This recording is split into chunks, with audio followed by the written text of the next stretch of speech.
Outside a Los Angeles concert hall in 1972, a crowd of 30 teenagers cornered one man over nothing more than the leather jacket on his back.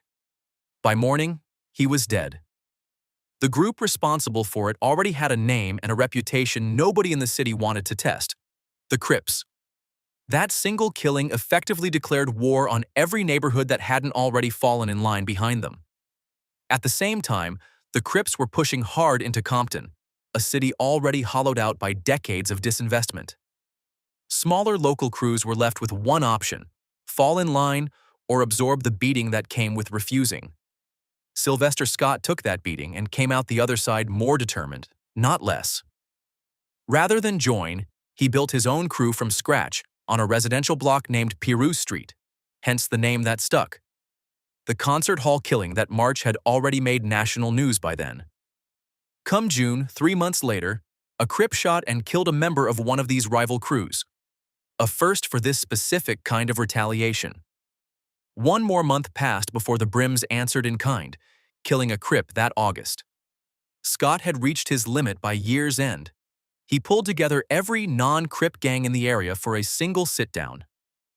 What came out of that meeting wasn't a written charter or a shared bank account. It was simply an agreed-upon color and an agreed-upon enemy. Red was picked specifically because it sat opposite Crip Blue, and the coalition took on a new name: the Bloods. 6 years later, in 1978, 15 separate blood sets were operating, still outnumbered roughly 3-to-1 by Crip sets citywide. Rather than play it safe against those numbers, the Bloods leaned the opposite direction, becoming more visible, not less. Membership came with exactly one rule that actually held any weight: blood in, blood out. No clean exit existed. Once you were in, that was effectively permanent. In the years before crack changed everything, extortion and street robbery covered the financial gaps. A shop owner's weekly payment, a stolen car at gunpoint on an otherwise quiet block. Then, the 1980s arrived, and both gangs found themselves fighting over the exact same commodity: crack cocaine. What had been a fight over city blocks became a fight over supply chains instead, and the money that came with it only escalated the killing. An entirely unexpected development followed in the early 90s, 3,000 miles from where any of this started. Inside Rikers Island, a New York City jail, inmates built an entirely independent blood faction from the ground up.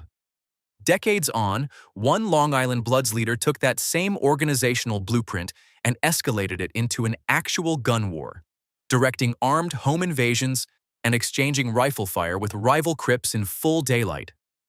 That New York offshoot took the name United Blood Nation, and inside of 10 years, it had grown larger than every Crip set combined across the entire city.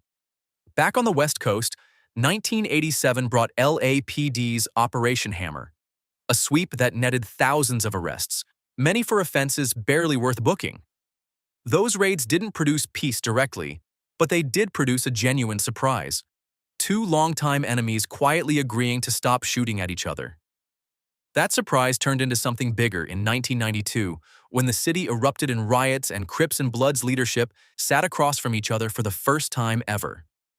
Barely 2 weeks after that meeting, roughly 5,000 members from both sides turned up to a single unity picnic in Watts.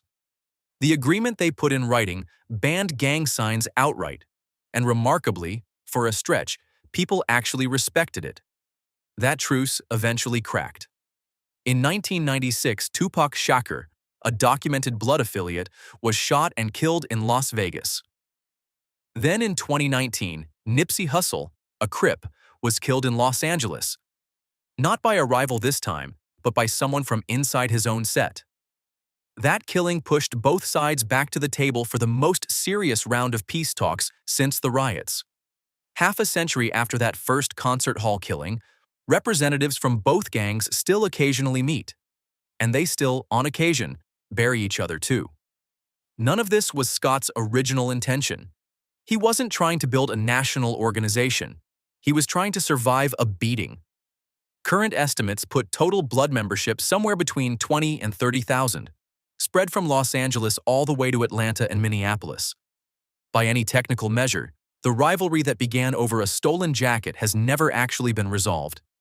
And somewhere tonight, outside a venue that looks a lot like the one where all of this started, somebody is still deciding which color to put on before they walk home. These histories rarely get the full picture. If that's something you want more of, subscribe. There's more of this story still to tell.